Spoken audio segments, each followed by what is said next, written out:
everyone, welcome to another episode in Running Races and Running Gear. This is episode number 6, and today I'm excited to say we are going to be reviewing a running gear, specifically the shoes that I've been using for the training that I've been doing each and every day since January. These are the Saucony Endorphin Speed 2s.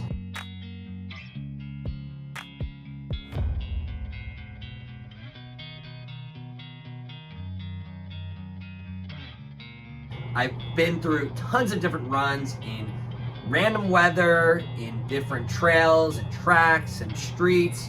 I haven't used them for any races or any speed workouts the week of my races, but at this point I've put 500 miles on them. And I think what I'm going to do is once I reach 500 miles for shoes, because when I had the Vaporflies as my training shoes previously, when I hit the 500 mile mark on those, I reviewed them. I'll be doing that moving forward. I'll likely try a different pair of shoes next just so I can provide value and compare different shoes to show the running community here, the Run Breiter community that is, what shoes I like and what shoes I don't.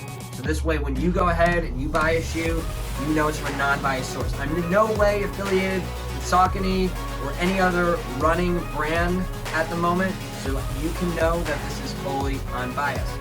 But as far as what we are going to review today, we're going to do it just like we did the last video. I'm going to be talking about the comfort, the design, the value, as well as the durability of the shoe.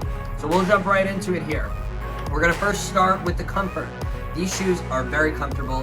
What's really nice about these compared to the Vaporflies is they have this really thick level padded cushioning. I'm sure there's a special name for the technology. I honestly didn't look it up, but I can tell you I have used probably in my life 30 to 40 different running shoes if I had to conservatively guess. And these are probably overall the most comfortable shoes I have worn when it comes to training and just knowing that I'm going to avoid any large strain injury. I feel very balanced with them. Like I said, I run through a lot of different areas with them. So because of that, I'm going to give the comfort of these a 9.8. Now, we want to talk about the design itself. The design is okay. Now they have a variety of different colors. This was the one that they had available at the running store I was at. I was trying to make the purchase the same day. I just wanted to go ahead and get a new pair of shoes when I went. I don't really know about the other colors, but I'm not a huge fan personally of the Saucony logo. I think it's kind of boring. And then just like this color wave, it's all right, but nothing that stands out, nothing too original. So I'm gonna give the design, the overall design, a 7.0 out of 10. Now we want to talk about durability here.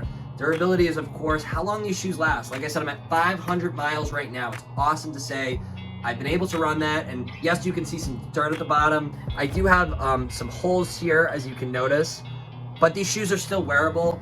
I anticipate myself probably getting to 700 to 800 miles. We'll see what happens as I continue to train. Now that I'm getting into marathon shape, I'm gonna be putting more mileage in on a weekly basis. I'll probably be getting to 40, 50, even up to 60 miles in a given week.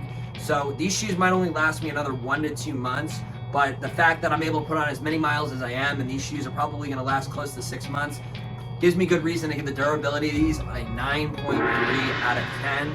And then last but not least, as far as the value goes, these shoes, including tax and everything like that, I bought them at the store. I got like a 10% discount. These shoes ended up coming to like $178. You probably can find them online and spend as low as $140, $150, I would say, for the Endorphin Speed 2s. I know there's other Saucony models that are coming out soon. I know that Pros are sometimes considered an elite version of these as well.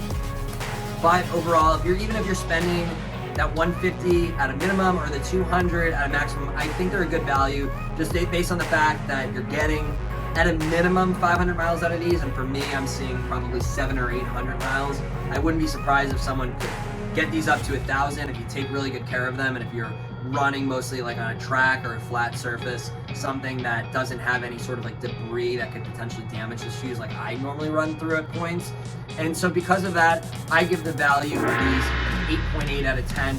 So when we go ahead and give the shoes a cumulative score, it comes to an 8.725, which I think is a really good score. So I highly recommend these shoes for really anyone who wants to get into running, beginner runners, expert runners. They're a safe buy. You know what you're gonna get out of them, which is comfort, durability. These are good shoes for training and even doing speed workouts.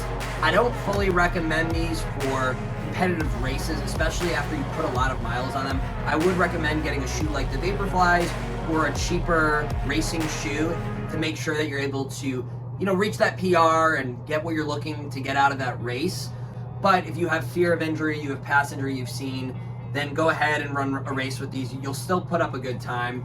It's just if you want to see that maximum PR, that's when you're going to want to resort to more of a racing shoe. If you have any questions about these shoes or any other running shoes, reach out to me directly. I'm happy to give you the best advice I possibly can. Also, if you have any specific running races or running gear you want me to try, let me know and maybe I'll give it a shot. Like I said, I will be looking to purchase a new pair of running shoes probably within the next month here with the mileage I'm putting on these. So I am most likely going to try a different brand, a different popular shoe that's well known in the running community, and let people know what I think. So I do appreciate you listening. We'll be back with another video soon. And of course, don't forget to run brighter. Thanks.